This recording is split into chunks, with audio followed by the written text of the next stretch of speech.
where during the video, Charlie pointed out Brent's blatant dishonesty when addressing the situation, and made it clear that no one bought into his shallow attempts at reconciliation. But I do want to mention that second paragraph where he talks about, like, Dumpy's grind and how he's, like, proud of it, happy to see it, and, you know, wishing him nothing but the best in it. To me, that just reads very insincere and phony.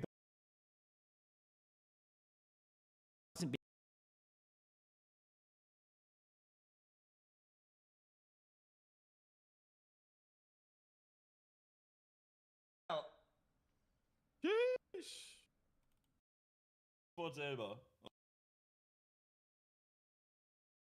Bro, I literally told him everything on a notepad. Like,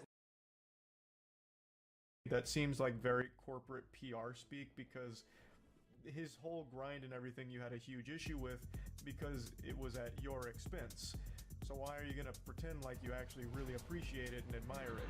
Like, just be honest. Like, it just doesn't seem honest at all. There's no reason to put up a facade. You can just be like, bro, your videos fucking hurt my feelings, I overreacted, yeah, is what it is, I'm releasing it now, I see this as a big fuck up, a big blunder. And that'd be a lot more respectable than trying to put on this, like, bro, you're a fucking grinder, you're out there nuts to butts, and you're doing it big, that shit is so fucking lit, and I know you're gonna keep doing big things, I am so proud of you, actually, I'm so fucking proud of you, patting him on the ass, like, that's just, it's not genuine. Whether Brent realizes it or not, his scummy censorship tactics were truly what caused a massive wave of backlash against him, and will forever leave a stain on what was left of his reputation. There's not really a whole lot you can do to make Dumpy like you, or just, like, forgive that. It's just a matter of moving on from it. You are doing the right thing, which everyone will appreciate. You are walking back on this bullshit here with these takedown requests. That is good. But I just don't think there's a whole lot you can do to earn anyone's trust back or view you positively. It's something that you'll have to prove over a long period of time if you actually learned anything from this whole situation. He says that him and his team responded too emotionally to it, which he's absolutely right on, but this is an option that should have never been considered in the first place, obviously. In addition to his misuse of the copyright system, Brent was determined to cover his tracks by blatantly lying to not just his viewers and other creators, but YouTube as well. Brent did all this under the guise of preventing others from infringing on his copyrighted material. However, ironically, Brent has and continues to shamelessly steal content from other creators. Despite being outed for plagiarism in the past, Brent hasn't changed his ways in the slightest, and arguably has gotten worse. For example, Brent's video titled "The World's Shortest Woman vs. Tallest Man" was a direct replica of a video from YouTuber Kelly Lapasa.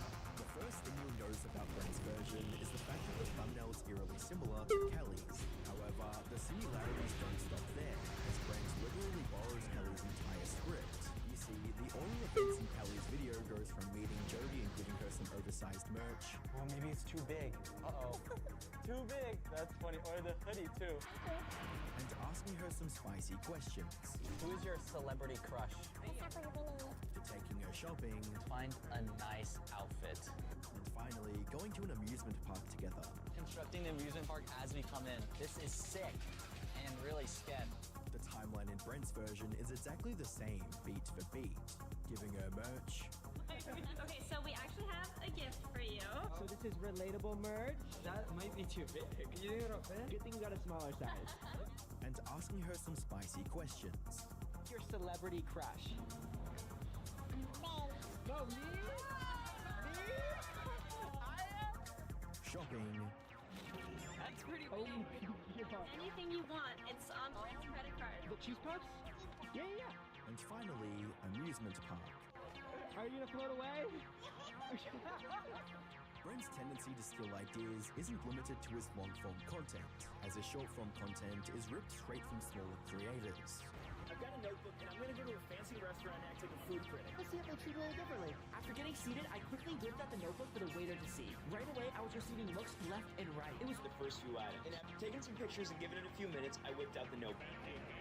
They started to bring me out my first few courses, and let me tell you, it was so delicious that I had to take note. Back and forth, and I start to notice a big shift. The manager comes up to my table, gives me his card with his personal cell phone number, and tells me to give him a call whenever I need a reservation. Then they gave me complimentary champagne, and to top it all off, they comped the entire meal. And the manager let me know to come back anytime. Even his latest video titled, "I built a secret Starbucks, you'd never find this," is a shameless copy of an upload from the Stokes twins. Once viewers caught on to this, they made sure to show their disapproval with over 80,000 dislikes. Brent has since changed the video's thumbnail to cover up his mistake. But once again, this was only due to the massive backlash he received. Notice the pattern here? Brent started his career on YouTube by stealing from other creators, and when that wasn't enough, he turned to sexualizing his own sister for easy views. The platform and following he has today wasn't built on his own skill or creativity, but rather on the backs of the countless creators he has plagiarized. Despite all of this, Brent still tries to present himself as an authentic and original creator. Whenever Brent is confronted with the truth behind his career, he defaults to either belittling or censoring them, as seen in his interaction with Tyler and Dumpy. Once that failed, he resorted to making bold-faced lies the community easily saw through. Disrespecting and disregarding the community that gave you a career you currently enjoy is never a good idea, and Brent has learned this lesson the hard way. But despite that, his channel seems to be doing completely fine, most likely due to the dozens of children that still watch him. An example of a YouTuber who had his career completely destroyed, however, is Will Basut. Click the video on...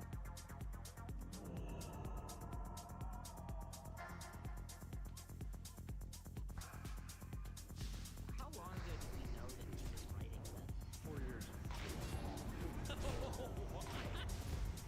4 years? Yeah, I found a post called The Interesting Destiny Test on the subreddit. Oh no!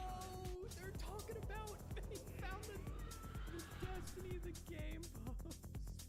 I will come out and defend things like for prepubescent or pubescent teenagers to have access to hormones or other kinds of gender-friendly care. That should be a right that should be protected. I'm willing to do that. But I'm also willing to stake out reasonable positions like saying I don't think that cisgender biologically. I don't think that you can like be self-identified. When you see people saying things like, no, you know, women and trans women are the same, women's sports should be eliminated, my 4-year-old is trans, when you're starting to see that coming up more, and then you're starting to see people defend it, I think that emboldens the other side, galvanizes them. You're like, okay, well, hold on, holy shit. I can't lie for the purposes of building a political ideology. You're reading it in a negative way. Like, this is how I've always, yeah, I understand. So this is how I've always, like, phrased these things. I don't think you need to lie. That's why I got into politics in the first place, because it's really frustrating to me that people on the left seem to act like we can't do the fact-based arguments. We have to appeal to emotion and moral goodness. And then all of a sudden, like 2016 onwards, you get this whole fact-not feeling, like that, you know, we're the side of facts and logic and truth, and that's what conservatives are, despite the fact that like left-leaning progressive I agree. ideology. Listen. For the record, I wasn't going to cover this at all. Oh, for the record, but then I saw how much viewership I could get doing it, so why would I not? No, we are. It's preposterous.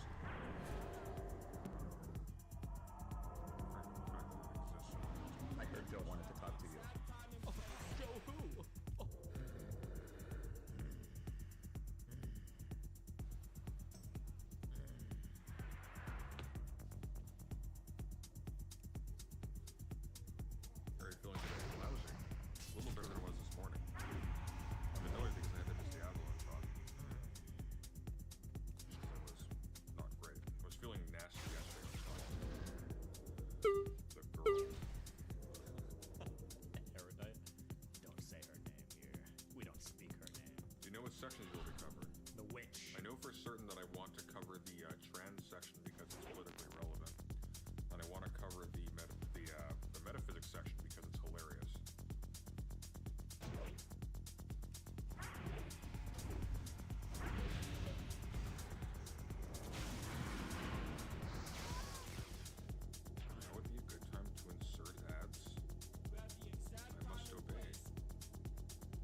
boss already. We get it.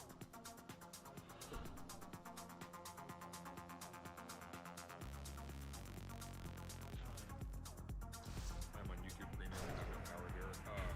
Well, really rare. You're on YouTube Premium.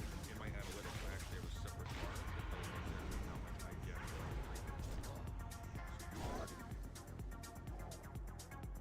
Yeah, Bosch has a fortress. This guy's got a cathedral. What the fuck do we have, guys? That goes into it. I don't know if that does anything for ads, though. Like a loser now.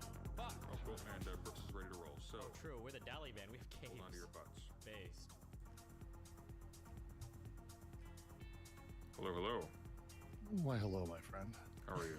They're all like this. I'm doing okay. It's going to be the last time I'm going to be doing a little online thing for a week. We've got a company retreat next week, so I'm going to be disappeared far Nice. away.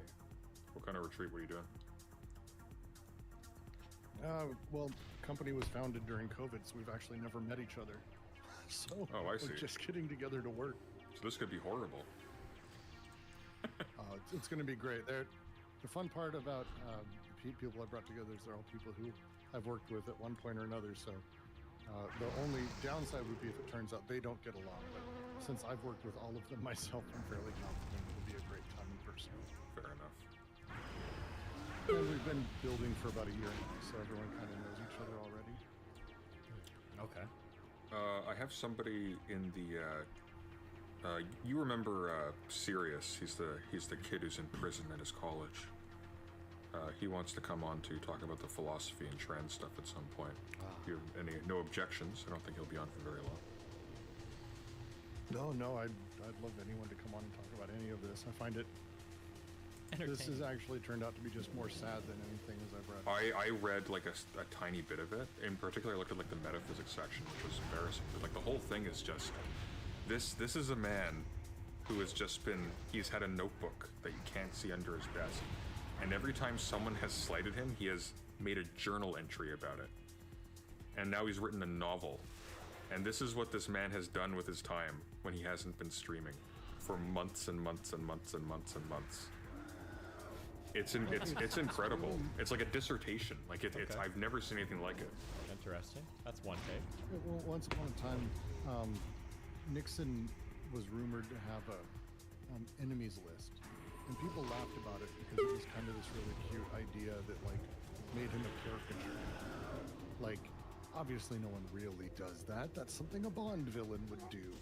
And then it turned out he totally did. Keep a list, and he had a memo of like 20 people who were considered his most serious political opponents, and it was like, Jesus Christ, like you're not supposed to.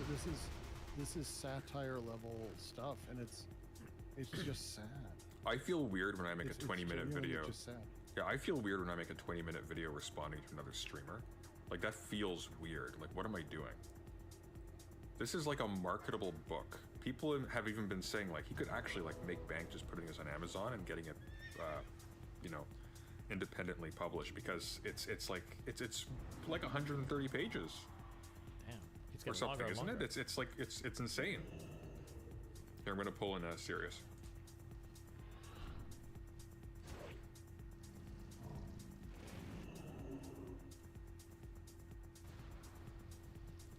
Let's hope he gets the ping. But anyways, I guess there's not really anything else to do at this juncture, but just open her up. We're not gonna go over the whole thing; it's way too long. Oh, and it's so deeply pointless. True. Oh, it's the. Which is why we've convened a council of people to talk on it. There's a handful of things in here that are genuinely, I find. I mean, we'll get to the stuff where if I want to have a conversation and make a joke about. Hello? Serious? Yep, I'm here. Okay. Sorry about that. You called me right as I got up to my desk. You always laugh maniacally when you get up from your desk?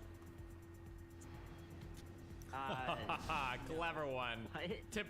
I'm just bugging you. Okay, sure. Okay. The other guy's upset about that. Alright, so I'm gonna share the screen here quickly, one moment. Yep. Yep. How are you doing? I'm doing okay. I also wasn't planning to go over this, but I felt like having somebody else there would make it a little bit more bearable. That's the only condition under which I would Then bother just looking at this me thing. putting- I glanced at some pages that people had screen capped. Like, look at this stuff. The End of All Things, written by Stephen Bonnell II. Like, I don't want That second part is fake, by the way, guys. Apparently, I only have that. It's a fake name or something. Fuck, I don't remember what they said on Twitter about This it. guy is the definition of peak arrogance. I don't want to be Good mean or Samaritan anything. compared to this guy. I mean, I do, but the main thing is this reads like it was written by a child. Like, if it was actually like ironic and funny and actually clever, that'd be one thing. Like, if he was doing like some kind of comedy bit that was just taken a little bit too far, it was taken a little bit too seriously, I can kind of dig that. But no, this is actually like, this is his big thing. I love this. Chapter 4, Ian, the VQ, et tu, Brute, Simulaxtony. I'm interested in that one because that's definitely going to be about people like Demon Mama. Where it's like, oh, this person demonstrated some good tactics for making interjections in a heated conversation with somebody who's interrupting you, or was just filling the void with fluff. Therefore, if people imitate those tactics, they are clones of yourself. That's how conversation works. The really relevant parts here, though, honestly, because most of this is not like this entire the birth of Twitch politics and I don't care about these. Who could possibly care about these? I think I labeled them all so you can just skip them if you wanted to, you know? Anyways, the relevant ones are, conveniently enough, what you were actually interested in, Sirius. The trans question. He has the X question things in here quite frequently by the look of it. And then underneath character, ontology. And I don't. Yeah, I saw a screenshot of the meta what section. Oh, it good feels lord. like he's really trying to straddle. He's like trying to straddle this line where he wants to be taken seriously, and he's titling these things very serious sounding things, but also All of these are very serious sounding. The VQ, the Harry Potter quotes, excessively serious. So his writing does not reflect the kind of seriousness or gravitas that he wants to people to take him with. So I mean, for me, the line that the first couple paragraphs of the section on ontology and meta what just shows he's incredibly underread and shouldn't be talking about these things. It was actually just like, again, most of this is just kind of embarrassing. Well, that's what stuck out to me the most here is. I'm so curious what their criticism are going to be. I always thought, like, despite everything, like, despite like at least his smart, but his now I know that he's impulsiveness on not. social media, that's by now probably cost him thousands and thousands of dollars. And earned me lots of money. Like, I thought there was somebody intelligent underneath that. Like, I got the impression from him, from his conversations from a while back, this was somebody who was like, you know, he was sort of grounded. He was sort of smart. Like, he wasn't like an academic by any means, but this was somebody who was, you know, like there was genuine intelligence there. But I read this and I'm getting the picture of like that guy in undergrad first year who thinks he's the smartest kid in the class because he read like the Wikipedia article on Nietzsche and thought it was talking to him. I haven't even read the Wikipedia article on He Nietzsche. is, and it's, you know, the underlying critique of all debate brew culture is ultimately that they're not about coming to an understanding or learning, that it is a rhetorical series of tactics and a series of systems that if you can learn to master them, you can win any argument regardless. Oh, this is always the this is probably the most common critique that is never substantiated of me. It's when people are frustrated that their idols or people that they like or positions they like are poorly represented. People will often retreat to this idea that Destiny has secret tactics that he uses to win debates even though he's wrong all the time. Or this idea that like, oh my god, like you don't understand, like it looks like he's winning these debates, but in reality he's just using like secret like Jedi mind tricks debate tactics to win, and none of the debate is actually real, and none of the conversations go, he's using tricks, but they'll never actually go on to share like, well, here's an example of where he was wrong here, but he wiggled out of it using this, or like, yeah, Hassan, Vosh, everybody kind of makes these arguments. Anytime your position is like losing a debate, it's always because there's like a debate tactic that's involved or something. That's generally how people view it. like pizza tactics. Regardless of what you're actually arguing and what you believe, because that's not really how debate works. Debate's not about coming and arriving to the truth. It's silly to think otherwise. And so to have him, again, I've never thought any of these people were especially smart, but I assumed they at least had, I don't know, some level of, here's what I thought. I want to learn about things. Yeah. And this was, again, that the sentences about ontology, I just went, oh. I mean, well, again, we should get to those. I don't want to jump ahead too much. And here's the thing. Things in here that are just yeah, absolutely. Just very. Maybe. Hang on, just very quickly. Just before we get into this, lest anyone think that we're being snobby about this, it is not incumbent on even very intelligent people to have like a working understanding of things like ontology and like the state of actual philosophical work in the realm of metaphysics, yada yada yada. Correct. There's nothing wrong with not being familiar with that. It doesn't make you dumb or dumber or even smart, frankly, to either know or not know about those things. What's really telling about this is that in his infinite wisdom, he saw fit to actually go into it when he knows nothing about it, but to try to posture as somebody who does. Literally thinks he knows something about it. Yeah, that which is the problem, because there's nothing wrong with not knowing something. I wish I could get not President Sunday, just because he's boring. I don't know who the other two are, but I'd be so curious to get maybe, and hopefully they give specific criticisms. I'd be so curious to get them on and be like, what do you think I said that was so wrong? Or what gave you the impression that I thought I had this deep understanding of this particular thing? Like, I just didn't want to have Destiny, you're just too good at debating. So yeah, that's why you must be wrong. I didn't want to use this phrase ontologically evil, something that gets passed around the community over and over and over again without having some kind of back and forth. So I give like my super basic understanding of like metaphysics and ontology. Like, what did I say that was so wrong and it gave you such a bad impression? I'm so curious. Is arrogant enough to actually try to explain it. It's the same critique I have of people like, for example, plastic pills. These people who have these theory channels, or philosophy too, I think would be another one that's a good example, who makes entertaining content. Yeah. But they're trying to explain incredibly complicated concepts that people spend literal years to try to understand. Years. And they believe and they have the audacity to believe they can do it in a handful of paragraphs or in a 5 or 10 minute YouTube video. Oh God. And that arrogance, on top of believing they even grasp it when it's clear every single time they don't, this is where it's like, I'm not an expert on everything. There's a million things people know better than me. There's a reason I don't talk about, for example, car parts or how to repair this or electrical engineering or structural integrity. I don't talk about those things because I don't fucking get them. Like, what we're, get off my corner. Like, that's all I can think is like, dude, this isn't your game. Stop this shit. Well, it could be if you put in the work. What we're witnessing here, though, is essentially Destiny falling into precisely what Hawes has been lampooned for months now. It's just what? For lack of a better word, it's LARPing. True. Like, he's bought his own bullshit. Absolutely. See, what I thought was that, okay, this is a person who, like, and of course, with the breadth of topics that you're dealing with, the kinds of hostility that you're dealing with, you need to sometimes be satisfied with a shallow and not particularly well verified degree of knowledge about some topic or whatever when you go into a discussion where you're expected to be able to like point very fast. But then I think, okay, but when he logs off, when he turns this off and he's done streaming, there must be something like behind this, right? Like when I turn off my computer, there are things that I read that are unrelated to what I'm doing on stream. I have interests in things. I have projects. This isn't all of it. But the existence of this just tells you this is all of it. Because we're talking about a man who streams for almost years of it. Years of it.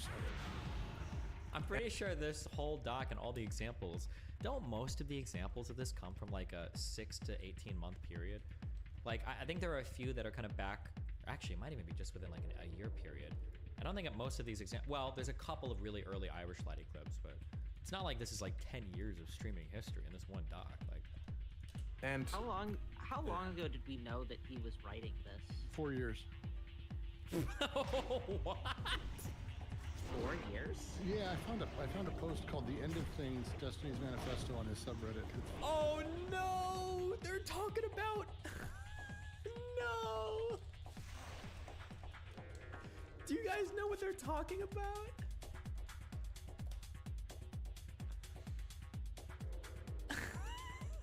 They found the Destiny the game post.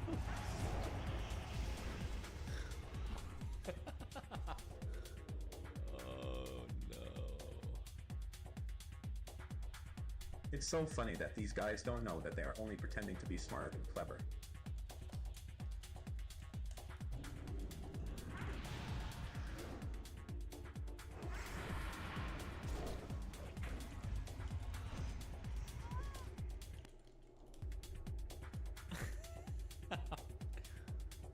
Years old.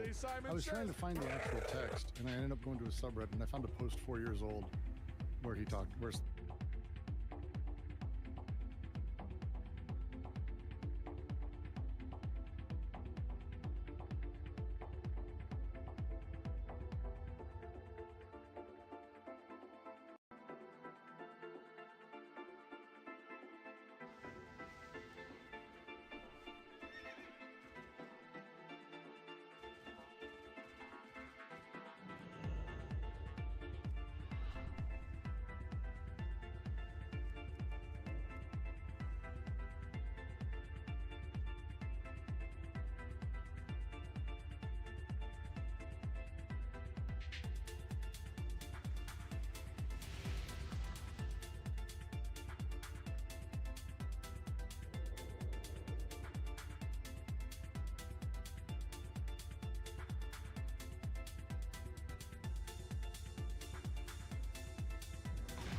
to talk about it. So it's at least that long.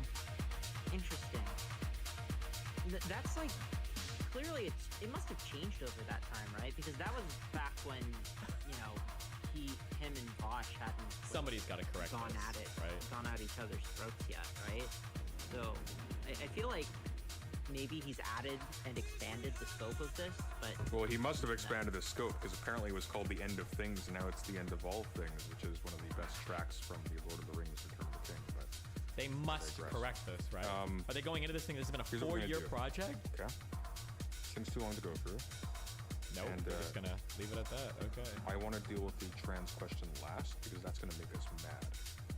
So I want to start with the fun stuff, and I want to go over ontology. And before I do that, I want to refill my cider. So I'm going to open the page, and I'm going to let you guys have at it for however long it takes me to come back. Okay? Now, where's this?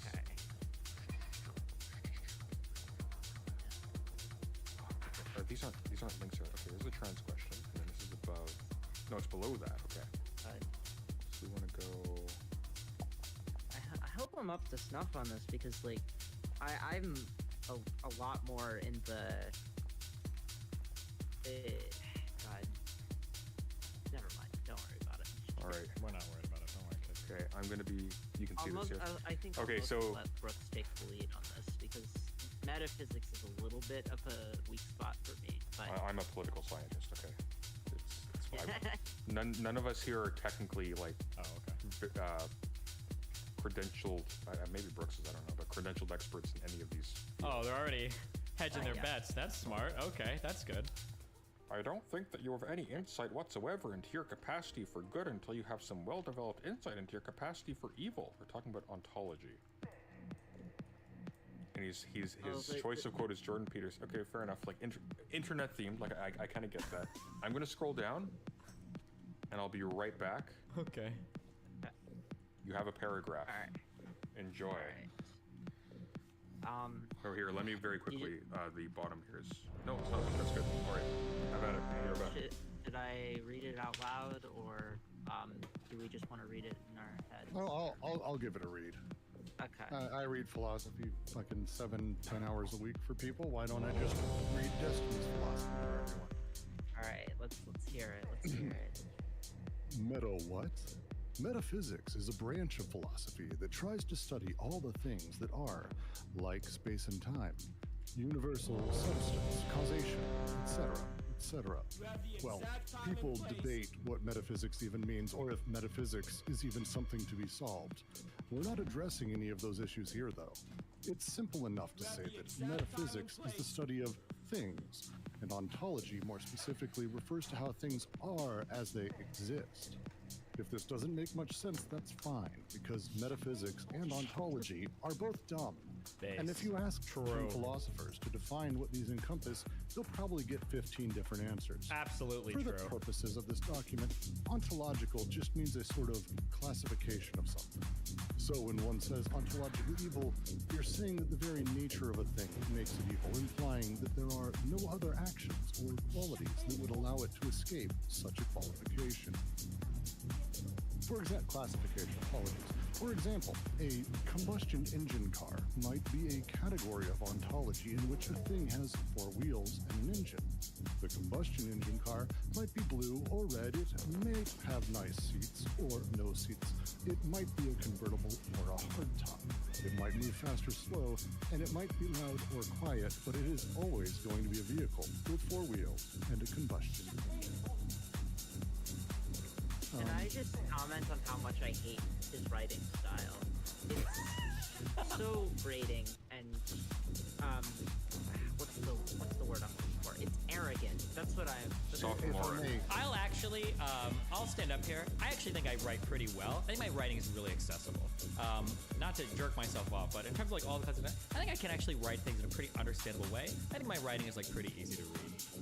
I guess you could feel like it's if somebody were to make an argument that my writing is sophomoric, I would consider that to be a compliment. Because when I write things, I want them to be pretty accessible or understandable to people. I think I do a decent job at that.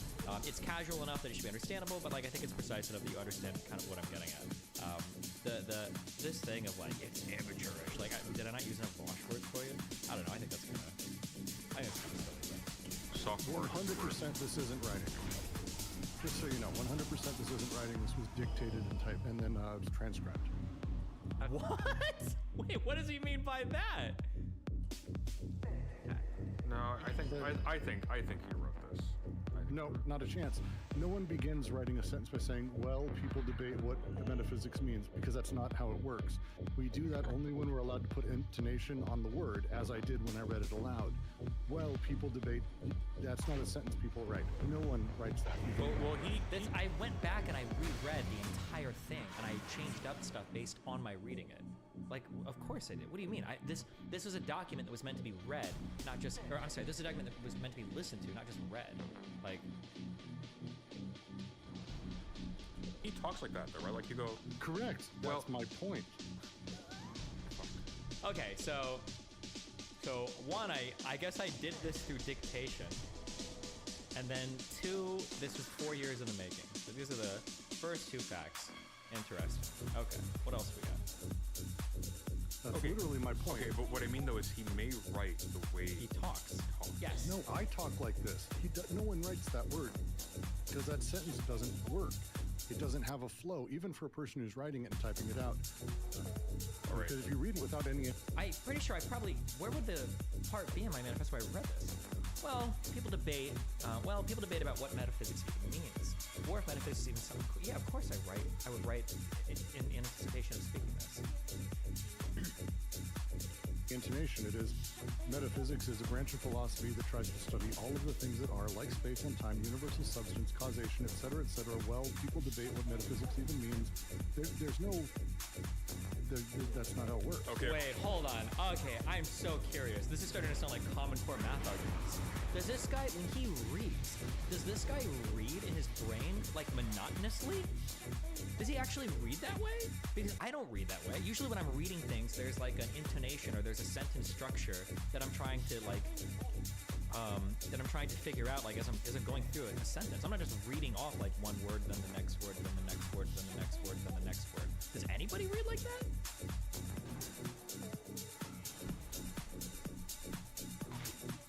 Okay, yeah. Look.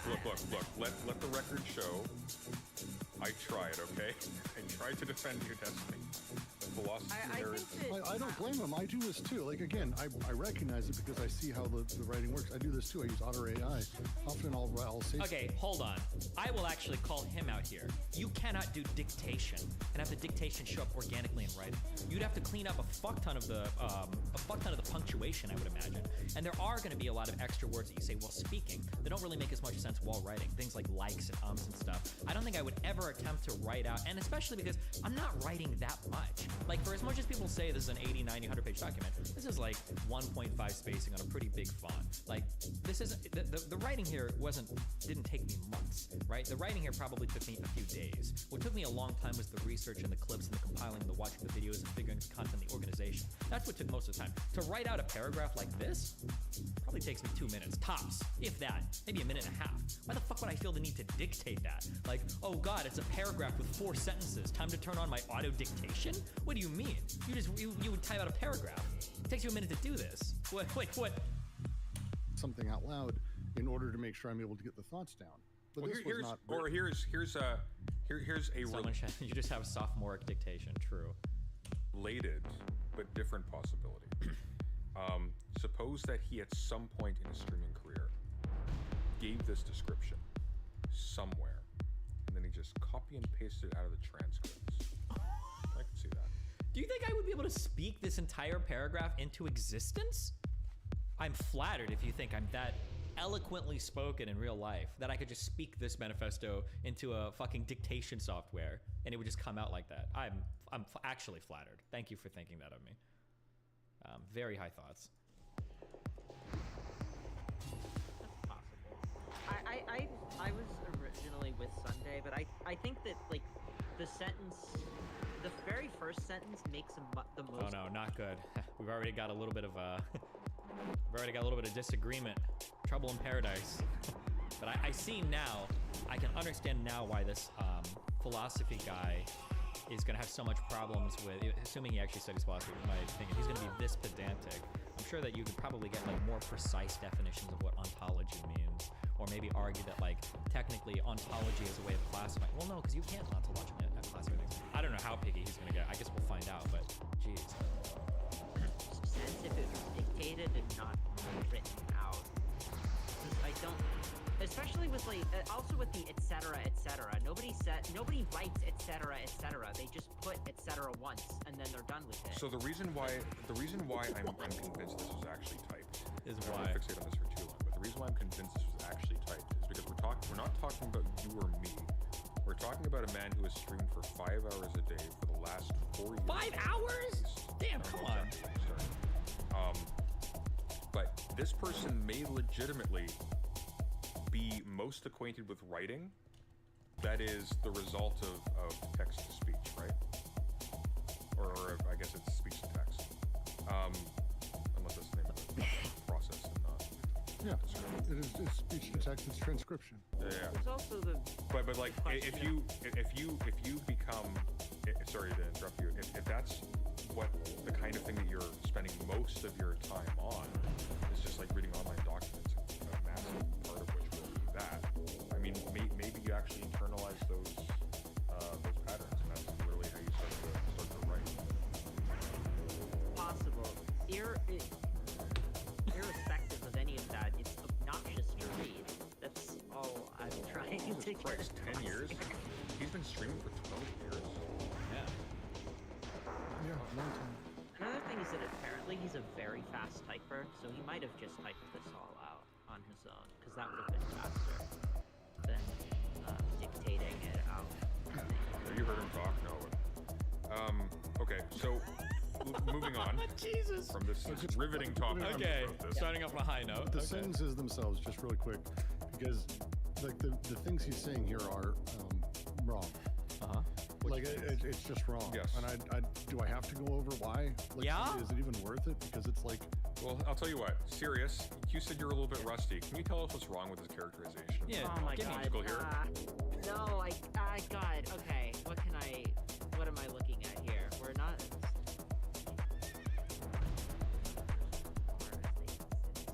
Okay, ontology has to do with being.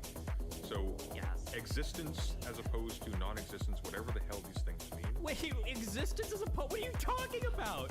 It has to do with yes. Ontology is the branch of metaphysics that deals with like being, like how things are as they exist. Are you gonna take issue with my vocabulary, I guess? But I'm not talking about like existence versus non-existence.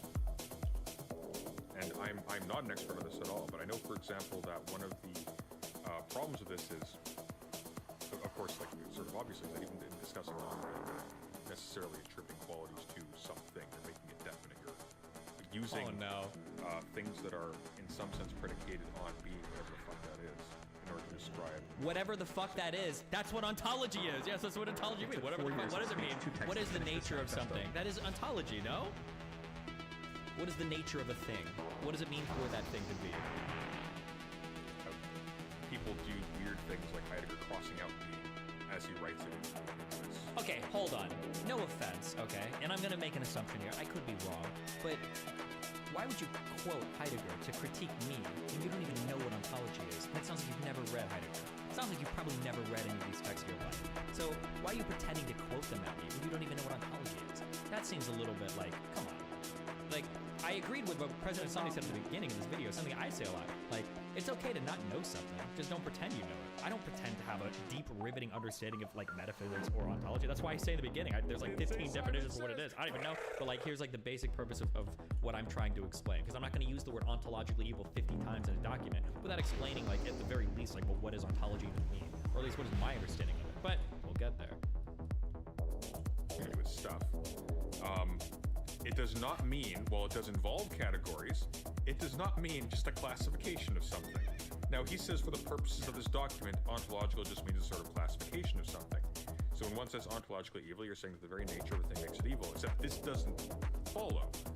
What would follow is So when one says ontologically evil, what you're saying... What would follow is the ontology of something would entail it being intrinsically evil. That's my understanding. I'm pretty sure that's properly used. So like the ontology of like a Republican or the ontology of somebody that has like a particular position means that they are also like necessarily evil. That's like intrinsic to the nature of that thing.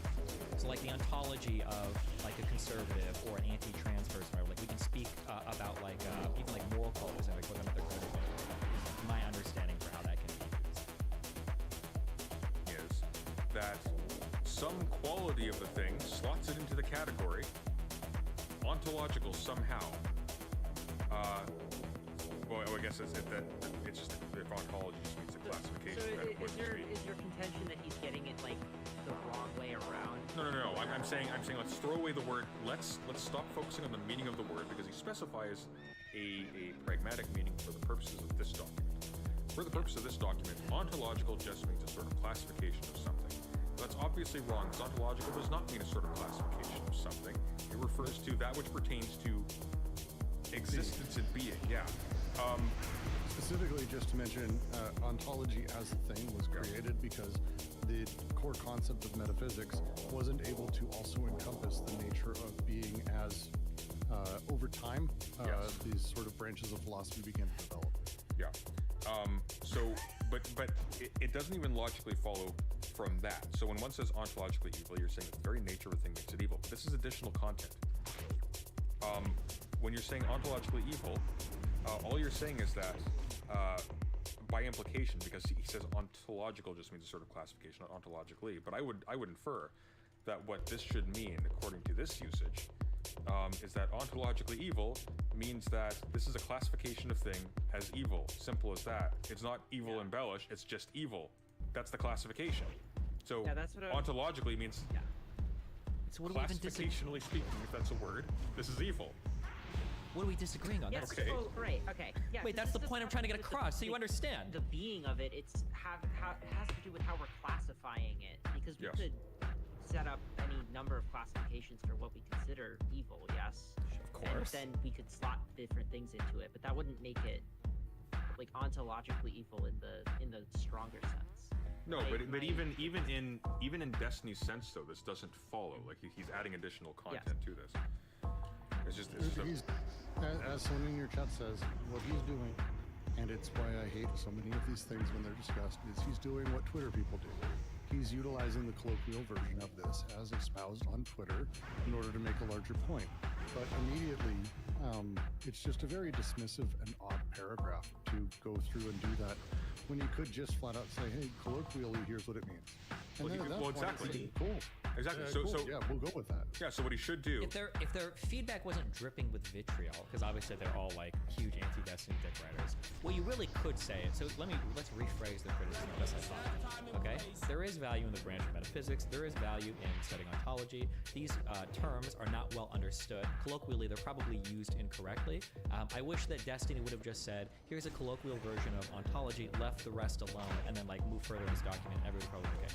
I think that could be a fair criticism, I guess. When you levy that criticism, that's not like dripping in like anger and hatred. Like if you weren't so fucking desperate. I think it's really funny and kind of telling that like all three of these guys were like chortling along like, oh, this is so dumb. And then the president was like, can you tell me why this is dumb? And then the young kid was like, oh, it's been a long time.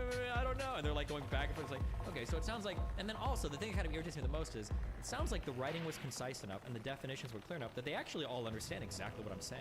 Because it seems like they have no trouble figuring out what the intended meaning of what I'm saying is. Maybe they're just upset at the harshness with which I treated metaphysics or ontology, which I guess is fair, but we could have gotten here much quicker with much less anger. But Jesus, instead of being dripping in euphoric atheism, Jesus. Is all of this gone? And just say for the purpose of this document, for the purpose of this document, ontological evil means the very nature of a thing makes it evil. That's all. And you can leave it there. And you can leave like debates about what the nature of a thing means, yada, yada, yada, just all gone. Why? Because we're literally just invoking a thing that is sort of prevalent in a certain, very specific type of discourse in a very specific part of the internet. And that's fine.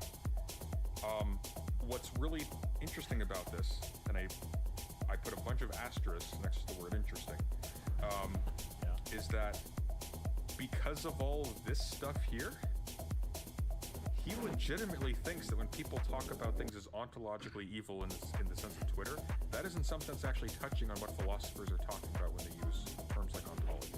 Yeah, of course it's not. That's my This whole is point. actually, he actually thinks that this discourse is somehow representative of what people do in the real world when they're talking about these things. No, the whole thing is about seriously. people And on it's- Twitter and stuff. What do you mean? All my examples are people on Twitter. Shall we move on?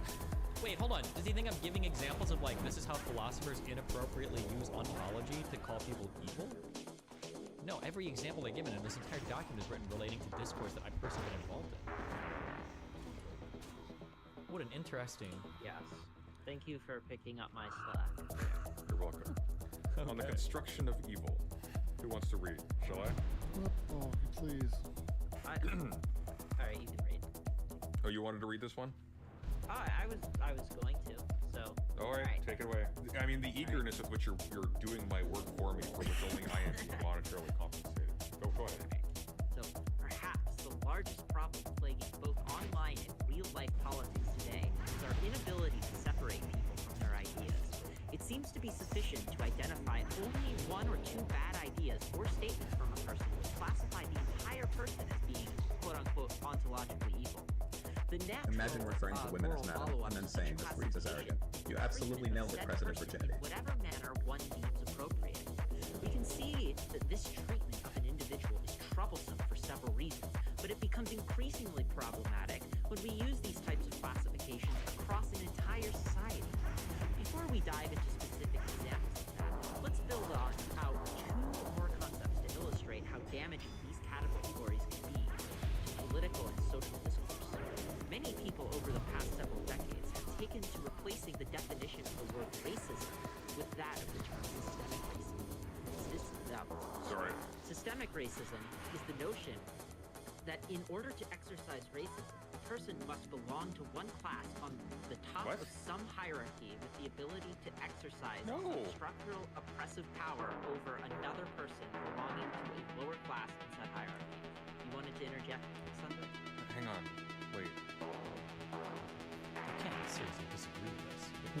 Oh, I see what he's doing. Okay, no, continue. Okay, sorry. I thought he was doing something really stupid, but it's less so. It's less so, so there's nothing There's wrong. nothing wrong with the concept of systemic racism, but we already have a term for it, systemic racism. There was never any reason to replace the original word, racism, and all it's done to lead a million conversations about, quote, whether or not black people can be racist towards white people, unquote, with people screaming back and forth at each other, using different definitions of the word. Regardless, many people believe in this notion of systemic racism, or other types of systemic oppression, meaning it is impossible for these people to conceive of, quote, oppressed people, unquote, being racist towards, quote, oppressor class, unquote, people, regardless of what's being said or what position both individuals are in. One final term I'll introduce is the concept of punching up. Hold on. This refers, especially in comedy, the idea of insulting or attacking a category of person that's already traditionally doing well in society. Punching up is seen as preferable to punching down because you're not capitalizing on the misery or misfortune of a person for humor, but rather mocking a person in a position of power. Now that we've laid all the pieces on the table, I'm sure we could see how we can combine them in a highly problematic way to construct an incredibly toxic environment that allows bullies and bad actors to thrive. If I can identify as an oppressed class, I can claim that you are not allowed to ever attack me for any reason, as it would be an example of you exercising your systemic oppression by punching down on me. However, since I'm part of an oppressed class, I can punch up at you and attack you infinitely. Furthermore, if I can identify what evil belief in you, or in a group you belong to, or even in a group your friends belong to, I can categorize you as ontologically evil, as an ontologically evil person, giving me carte blanche to attack you in any way possible, with you never being able to hit back. This can include attacks on your sexuality, death threats, penis/height/body shaming, family attacks, etc., etc. Alright. Okay. So, right off the bat,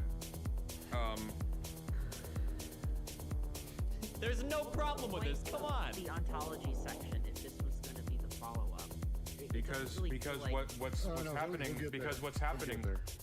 what's happening is he's taking a tendency among people who generally avow like a non-realist or a sort of a non-committal stance towards ideas like good or evil in a strong sort of moralistic sense. Their tendency to, in a tongue-in-cheek way, refer to like this person, like of course in the background, ultimately realizes that they're really bad. Like nobody says ontologically evil. And thinks that they're making a serious point. I literally have quotes of people using the exact phrase ontologically evil. And I have other quotes of them saying there would be no action. I think Doe said it about RGR. There's no action that would be wrong because of what Doe's done to me. Vosh has said the exact same thing. You can call her whatever you want. There's nothing you can do that's wrong to her because of how she's treated me. Kethels has made similar-ish comments to Blair White, saying like, well, when you get death threats, you deserve those death threats because you're mean to trans people. How can you say that nobody takes these classifications? Or sorry, I know why, it's because they're being bad faith. But I think I adequately laid out evidence of this happening in the real world and being supported in the real world in my document. More than enough for them to say it never happens or nobody does it. They're just pointing, double plus bad, and that's all. Yeah. That's generally what that's generally how it's used. It's just people say, I think that this is a bad thing or this is a bad person. And I think Destiny gets this because despite this, I don't think he's that dumb, really. Just hold on, Brooks. Hold on, Brooks. I knew you were gonna fucking jump in. Just chill. I think what's happened. I think what's happened is he's done something a lot of people of average intelligence do. Saying that for Brooks. They will recognize like these different sort of levels of seriousness that take place in real life, and then when they go to analyze the thing, they have difficulty holding it all in front of them at once, and so they go to trying to, in this amateurish way, break down the concept, and as a result of that, they take things that aren't meant to be taken seriously as seriously as things that were. And so you get this disaster where you have like a serious conversation about like how to address systemic racism in light of the fact that people will lean into the ambiguity of the common understanding of systemic racism in order to like bully around individual people when systemic racism in the technical sense doesn't even refer to racism by people at all. It refers to the racial bias, quite literally, of systems against certain people. So that even if you have like every single person in society cleansed of all bigotry. Oh, this is my definition. Nice. If the processes that are biased against different groups are allowed to just run unimpeded and uninterfered with into perpetuity, the system itself is still racially biased. And so you will still see outcomes that are disparate because of past racism. And so the system, you can refer to this as, you can refer to like certain outcomes in terms of poverty or educational outcomes or health outcomes, et cetera, as being the products of systemic racism. And it doesn't even need to be past racism. Like you can. Sure, but you get the idea. Sorry, Brooks, you were going to say something. No, well, so there's two things. One is, I made the statement earlier that he'd been working on this for many years. I have to be very clear. I don't watch Destiny, and I'm only familiar of him through like a handful of like fourth-party videos about videos that he's referred to. I was wrong. He hasn't been.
I made the mistake where I was looking for manifestos. It turns out Destiny apparently has made one about various things almost twice a year for the last 8 years. Various subjects.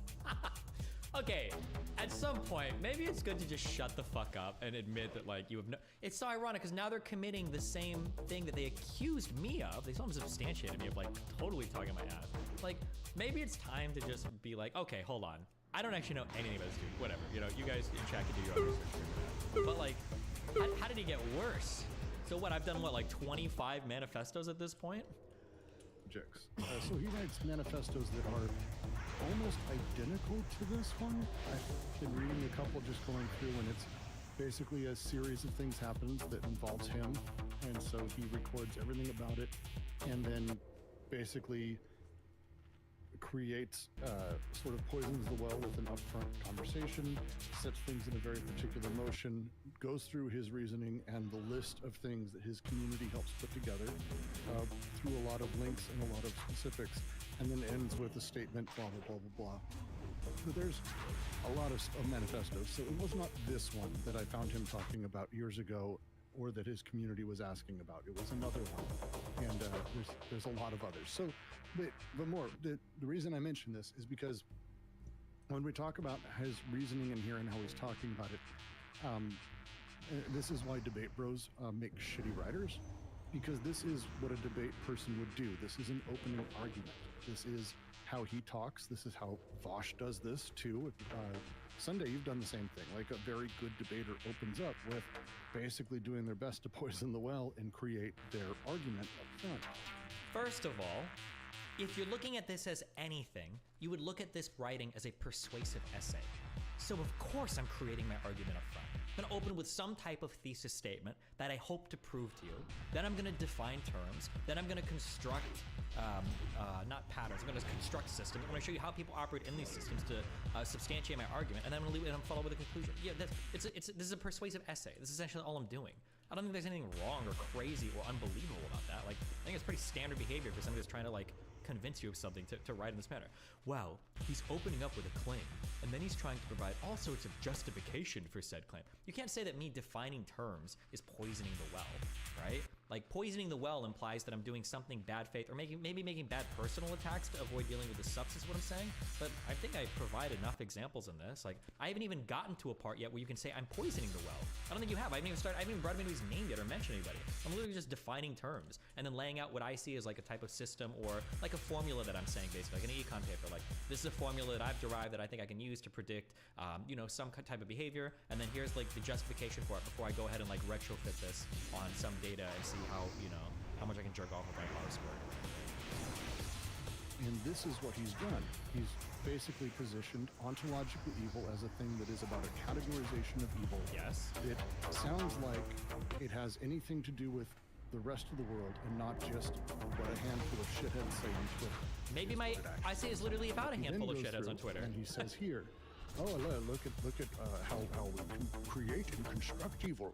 The largest problem is we don't allow the person and to be separate from the ideas, which is a stupid thing to say. I can get into why, but like, that's just a really nonsense phrase in and of itself. Tell me why. Wait, what do you mean? One of the worst things that we do in society is if a person makes one bad statement. This is like all of cancel culture. A person makes one bad statement or does one dumb thing, and now that entire person is written off. How can you say that that's like a stupid statement when that's literally like where we're at right now in the world? And then he goes into talking about systemic racism versus racism. Oh, then here's what that means. It doesn't mean that, by the way. This is not, no one has replaced the word racism with systemic racism. They're different things. People do this.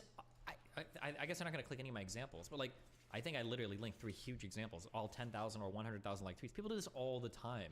How many times do you see somebody argue, dude, people on Twitch got banned for it. I can say, cracker, that's not racist because white people are in a position of power. That doesn't count as racism. How many times, every single person, literally 100% of the people, there's some fucking dude listening to my stream in like a fucking hut somewhere who somehow managed to like find a cell phone that fell out of a plane in the sky, who turned my stream on. And right now I'm saying, have you ever heard the term racism equals power plus prejudice, and he's like, oh yeah, I've heard that before. I have heard that, Dusty. Like every motherfucker's heard this definition wheeled out to defend why you can't be racist towards white people, or why some groups of people can never be racist. Like this is like almost common parlance at this point. To pretend that people don't say this shit is like wild.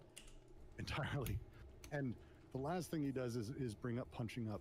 The specific thing he's doing here is all of this is about setting the tone so that way when he does, so next thing he does is he brings up people who are talking about people around Destiny. Yeah, of course everything I'm doing is setting the tone. That's what my essay is going to be about. Why would I not be setting the tone or building my argument? That's the whole purpose of why I'm writing something.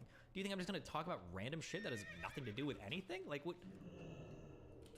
Being ontologically evil and punching up on them, and the excuse they have for going against people who, for example, the first example he uses is someone who says that if Doe identifies as a deer, we should be able to shoot them. Oh, it's Gammy, isn't it? Correct. And that's it's literally the first thing. Doe, a popular trans Twitter user, explicitly calls Riley someone she had a disagreement with in conversation ontologically evil, and demonstrates explicitly the toxic system we've established. That's what he says here. She's also called for mass reports against Gammy for making a deer hunting joke. So what happened here very specifically is he laid out, because again, he can't help it, he's a debater. It doesn't work in text. What do you mean? Somebody please find this guy on Twitter. I gotta talk to this guy. It doesn't work. You can't do this. You're literally everything. It's funny because I guess my writing was clear enough that he is understanding every single thing I'm saying. I'm just writing a persuasive essay. That's essentially what we're doing here. And it's funny because he's saying that like I'm not supposed to be doing what I'm doing, but he's very accurately understanding, probably because of how concise my writing is. He's very accurately understanding every single thing I'm trying to do. So the fact that he understands literally every part of what I'm writing about kind of makes me think that I did do a decent job writing it. And he's just laying out the purpose of like why I would write a persuasive essay. Like, all. But if he was making the speech, he could be very persuasive. I guarantee it. What does he think a persuasive essay is? Click on the link that says explicitly calls Riley. No, because I have no idea where it's going to take me, and it's not. No, I can tell you. I can tell you where it takes you. It's very, very simple. It's not awful, but the very short version is it's Doe, who's no longer on Twitter. You can't find it. And Doe says, "I have never even received a fake-ass internet apology for what Riley did to me," which was a kind of a campaign of harassment. Which by the way, just very quickly, just in case anybody is in the dark about this, Riley went on, and the reason why she's basically on Twitter for months now, has like 0 following perspective. I'm sure. She attempted to cast Doe as a pedophile. Yes. What? I don't think that's a fair summary of how Riley was making her point. I think Riley did a really poor job at establishing her argument, but I think that's a little bit dishonest to say that like that was her goal, was to just try to make Doe out to be a pedophile. I think that's a little unfair. Oh, that's the Vosh narrative? Okay, whatever. Oh, that is true because they use like that pedo jacket term all the time and shit.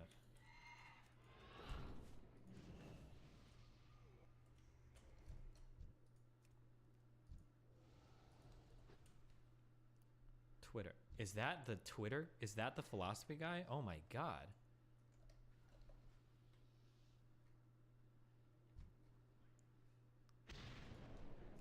Delius and Gutari Quarantine Collective. The Twitter feed of the Quarantine Collective. Schizo by nature. 1 of 15 are writing anything that pops up. Talk with us. Jesus Christ. You think ADHD? No? We have that in common. Okay. Yep. Which is like I'm sorry. And cast Doe as a pedophile because Doe said specifically that it's okay for someone to wear open-toed shoes even if your partner has a foot fetish. Yeah. That's It's it. such a bad faith. What Riley was saying, to be clear, I don't even know why I bother saying this. I disagree with Doe's argument. What Doe is saying is that if you participate in some sort of sex act in public, even something like exhibitionism or voyeurism, if you participate in any sex act and children are around, in a way you're involving children in your sex act. That was Riley's argument. I don't like that argument. I don't think it was very good. But it's a little bit of a stretch to say she was accusing her of being a pedophile. Like, and we could. Or I disagreed with RGR, not disagree with Doe. Interrogate that forever because like We don't Riley need to. doesn't seem. Yeah, she doesn't. Let's go back because what matters here is what he's done is he's constructed very shut up, particularly. Sorry, go on. No, sorry. I just don't want to get into It's the okay. drama No, here it's is totally fine. beyond irrelevant. None of these specific facts matter, except for the fact that he is structuring them in a very particular way, and it's incredibly obvious when someone is doing it. And again, Yeah, of I'm going course. to make my argument for why this is text to speech. If you'll notice how the paragraph you just read ends, it ends with et cetera, with the exact same number of periods. Boy, that's fucking weird. It's weird that I'm consistent with my punctuation? Do you think I don't proofread my doc at all? How is that weird? I'm just saying. And it's a thing. But You know, the biggest way you can tell that this wasn't done via dictation or text to speech is because after I finished writing it, I went through and I removed as many instances of like the word that. I think you should. I think it's bad practice to use the word that in your writing. So I got rid of as many as those I could. I got rid of as many I believe and I think. I got rid of. I think every single one, or hopefully every single one I could find in the doc. Any I believe or I think I got rid of. Yeah, these are things that I say all the time in my normal speech. But I mean, you're not gonna find them in my writing because I'm editing my writing.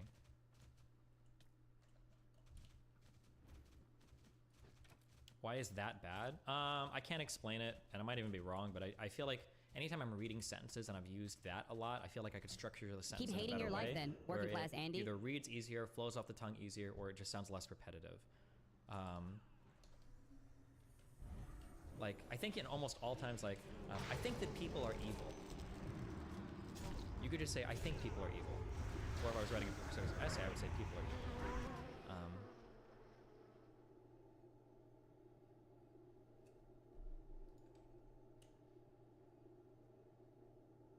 People like things that make them happy. Sometimes that would be an okay that. Or people like things which make them happy.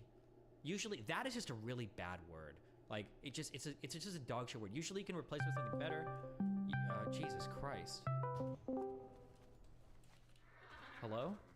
Hey, how you doing? I'm doing great. I'm enjoying your guys' review of my manifesto. Yeah, I can tell. I would appreciate it. You're, of course, it's not incumbent on you at all, but I would appreciate it because my guests are not YouTubers. They're not really public people. Don't send a bunch of random people to their Twitter page. One of them in particular. I super don't care. If they're willing to go publicly and criticize me, then they should be ready to take public criticism, especially if they have public-facing Twitter accounts. Why the fuck would I care about that? I'm not sending harassment their way, but of course, if like people are gonna... but of course you precisely are.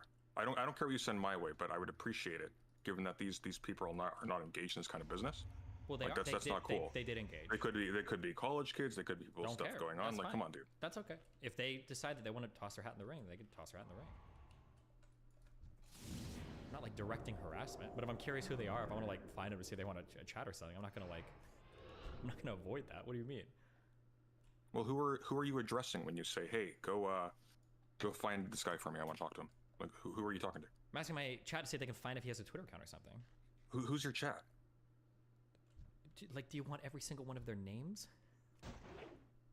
Yes, you have no idea who you're putting a red cape out for. Is the implication that by asking my chat to find if these guys have a Twitter account that I'm directing harassment their way? In this particular context, yeah, absolutely. Okay, if that's the case, then that's a necessary consequence of this. You treat this with a minimum of care. No, I wouldn't. If these guys want to be... I know you wouldn't. This has been established. You don't know that I wouldn't because you've come here assuming you can change my mind on whether or not I would. If they want to make public criticism of me, then of course I have a right to find out who they are publicly, if they've got channels or something. I'm not directing harassment their way. I can direct harassment there if you want to see what that would look like, but me asking, like, do these guys have a public Twitter account? Like, who are they? Because somebody find out, like, are these guys, like, YouTubers or whatever? I think it's a fair question for me to ask. If they want to go on your stream and have a big session criticizing me publicly, I should be able to criticize them. I think that's fair. Oh, okay, so doesn't it? All right. Wait, you know I didn't use text-to-speech to write this. Yeah, of course you didn't. I didn't say you did. Okay. Why are you so hypercritical on the ontology and metaphysics section when I essentially just say, like, you know that, like, in order to make a persuasive essay, I kind of have to, like, lay out my terms. Like, this is what this is what that is. Like, I don't think that's the most ridiculous thing in the world to do. No, it's a live reaction. I just think the way you're using your terms was a little bit silly later, too, for different reasons. It was a conversation. Sure. We hadn't gone over this in advance. This is like a raw read. Trust me, I can tell. But like, I think a fair criticism could have been like, I think that Destiny could have avoided mentioning maybe metaphysics, and just said in common parlance, this is what ontology means. I think that's like a fair statement if you want. But Well, I think that's basically what I come to. yeah, after you're dripping with vitriol about how I'm pretending to know so much about philosophy, when I literally admit that there's a million different things about what metaphysics can be and what ontology can be, and like nobody even agrees on it. Like, I'm not here to There's more agreement than that, but like the invocation itself is just, it's unnecessary. Hold on, there's literally not agreement in that. There's debate in the field of metaphysics is even a solvable thing, right? There's not like this huge like, oh yeah, like everybody knows exactly. No, I understand, but like what terms like ontology refer to specifically, and of course is our debate at a higher level. We're not operating at that level. Oh sure. If you're just talking about like, does ontology just mean categories? No, it doesn't. Well, it could. Like, ontology is used across a whole bunch of different disciplines. Like in data science, you can find ontological data structures, or I believe in No, like taxonomy, of course, but like categories are how you sort things based upon properties that they have. Like we're already assuming like qualities of being and whatnot when you're getting to that point. That's sure, but I mean, like, properties can be like a type of ontology. Like you could arguably, or maybe you'd agree or disagree with this, like Matt Walsh, when he asks what is a woman, that's arguably an ontological question. Would you agree or disagree with that?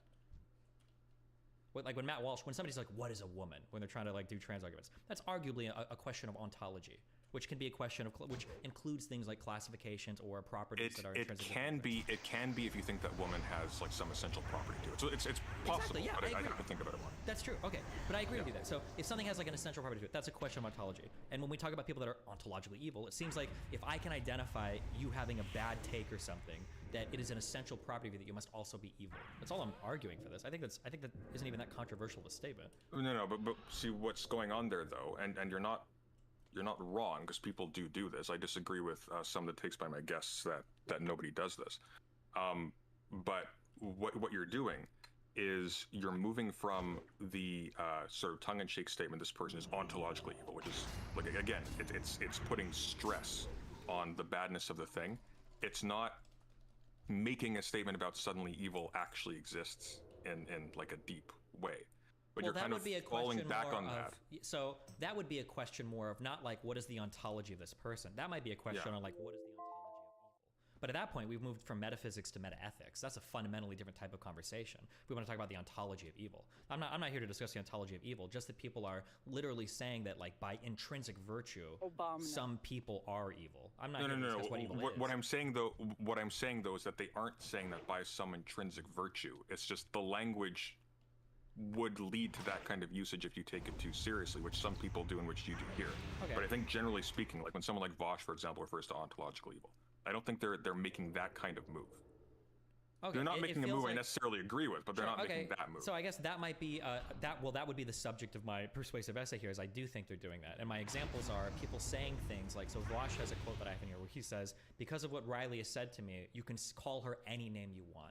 And then I think Doe says something where she literally says, like, because of what Riley said, all actions are permissible against her. She's ontologically evil. You can treat her as you wish. And it seems to me that in my mind, I think that demonstrates a mens rea of sorts. That demonstrates that they actually do think that these people are, like, by virtue of what they've said, they are evil people. And that is no, I don't think so. I think what they're doing is they're doing the pragmatic thing that I'm talking about. But included in that, what they're allowed now to do is now to characterize you in terms inconsistent with their own beliefs for that pragmatic end. So the ontologically evil thing, or the evil thing, this is more the case that they just say evil because it's not like embellished with that sort of. Well, they literally, one of my examples, and I understand if you didn't click them, but one of my examples is literally them saying ontologically evil. I think there might be two examples of people actually saying. No. I understand they say that, but what I'm saying though is like them using that language at all is part of doing whatever they can to hurt you because of how they figured you as this monumentally bad actor, right?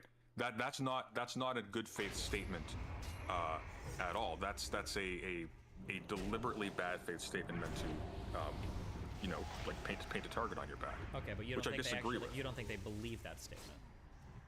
I think they would be I mean, maybe we just bite this bullet, but I think they would be inconsistent to a point even for some of these people I would have difficulty believing is true. Well, so like my other example that I cite, which makes me think it is true, is like when Keffels tweets at Blair White. Blair White complains about getting death threats.